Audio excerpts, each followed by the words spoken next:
শুধু দর্শক শ্রোতা আসসালামু আলাইকুম। আবারও প্রবাসীদের সমস্যা গুরুত্বহীন রয়ে গেল সরকারের কাছে, দেশের মানুষের কাছে। বৈধ অবৈধ প্রবাসীরা তারা বিপুল অঙ্কের রেমিটেন্স দেশে পাঠায়। সেই রেমিটেন্স দিয়ে বিনিয়োগ আমাদের অর্থনৈতিক চাকা ঘোরে। সুতরাং তাদের প্রতি আমাদের বিশেষ নজর দেওয়া উচিত।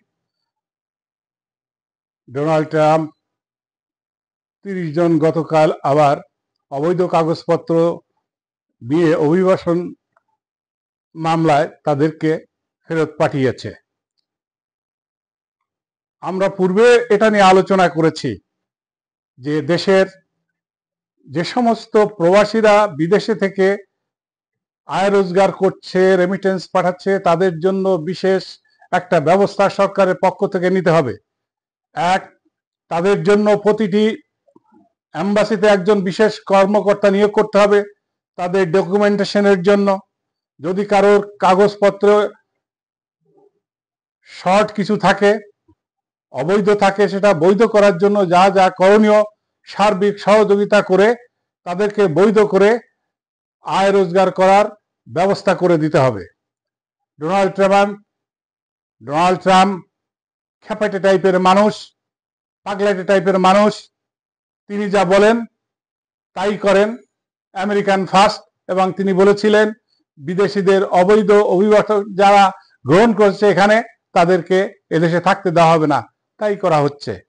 শুধু আমাদের দেশে নয়, আমাদের দেশে অত্যন্ত কম। যদিও আমরা ভেবেছিলাম ডক্টর ইউনূসের সঙ্গে বন্ধুত্বের খাতিরে হয়তো আমাদের বিষয়গুলা তিনি খুব তীক্ষ্ণভাবে দেখবেন, অথবা দেখবেন।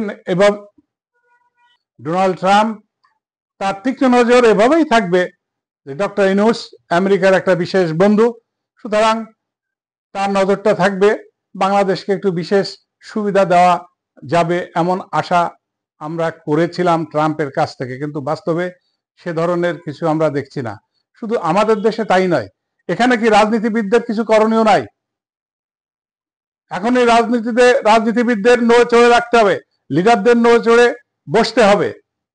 অযথা হাজার হাজার লক্ষ লক্ষ বেকার যুবক কিশোরদের দলে ভিড়িয়ে বেকার অবস্থায় তাদের মিছিল মিটিংয়ে আর অফিসে হাজিরা দেওয়া, বাস স্ট্যান্ড, টেম্পু স্ট্যান্ড ইজারা নেওয়া, দখল করা, মারামারি হানাহানি লিপ্ত থাকে।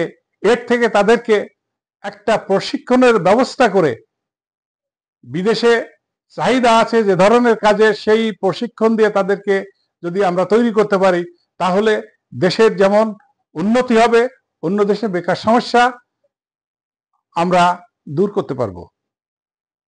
ইউরোপে নতুন নতুন দ্বার উন্মোচন হচ্ছে, জাপানে সেখানে কর্মীর চাহিদা রয়েছে। হেলথ সেক্টরে হেলথ কেয়ার গিভার প্রতিটি উন্নত দেশে প্রয়োজন রয়েছে, তাদের চাহিদা রয়েছে। প্লাম্বারের চাহিদা রয়েছে, রাজমিস্ত্রির চাহিদা রয়েছে, ইলেকট্রিশিয়ানের চাহিদা রয়েছে। আমাদের দেশের মানুষ এগুলো ভালো বোঝে। আফ্রিকাতে পর্যন্ত কৃষি কাজে যারা পারদর্শী তাদের চাহিদা রয়েছে, সেখানেও আমরা আমাদের দেশের মানুষ পাঠাতে পারি। এই বিষয়গুলো রাজনৈতিক নেতৃবৃন্দ যারা, তাদের এখন ভাবতে হবে। শুধুমাত্র ক্ষমতায় থাকার জন্য বেকার যুবকদের নিয়ে, বেকার যুবতীদের নিয়ে অফিস সরগম করার মধ্যে দেশের কোনো উন্নয়ন নাই। ট্রাম্প যে শুধু বাংলাদেশের বেলা এটা করেছে তা না, ভারতে পর্যন্ত প্রায় 1013 জনের মতো তাদেরকে পাকড়াও করে শিকল পরে হাত করা দিয়ে সামরিক বিমানে পাঠিয়ে দিয়েছে অমৃতসর আন্তর্জাতিক বিমানবন্দরে আসামিদের মতো করে।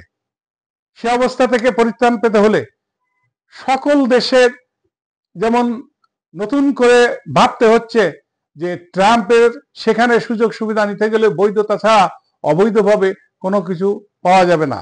ভারতের একজন কলামিস্ট লিখেছে, মোদি যেভাবে গলাগলি দলাদলি মাখামাখি ট্রাম্পের সাথে করেছিলেন, ভেবেছিল ট্রাম্প হয়তো ছাড় দিবে। ছাড় তো দেয়ই নাই প্রবাসীদের অবৈধ কাগজপত্র যাদের সব পাঠিয়ে দিয়েছে আসামির মতো করে শিকল দিয়ে বেঁধে, পাশাপাশি ট্রাম্প শুল্কর পর শুল্ক দিয়ে মোদীকে কোণঠাসা করে ফেলেছে। এই ট্রাম্পকে মোকাবেলা করতে হলে আমাদের মতো ছোট রাষ্ট্রের আমাদের এই কর্মী বাহিনীকে প্রশিক্ষণ দিতে হবে, প্রশিক্ষণ দিয়ে তাদেরকে যোগ্য করে বিদেশে পাঠাতে হবে।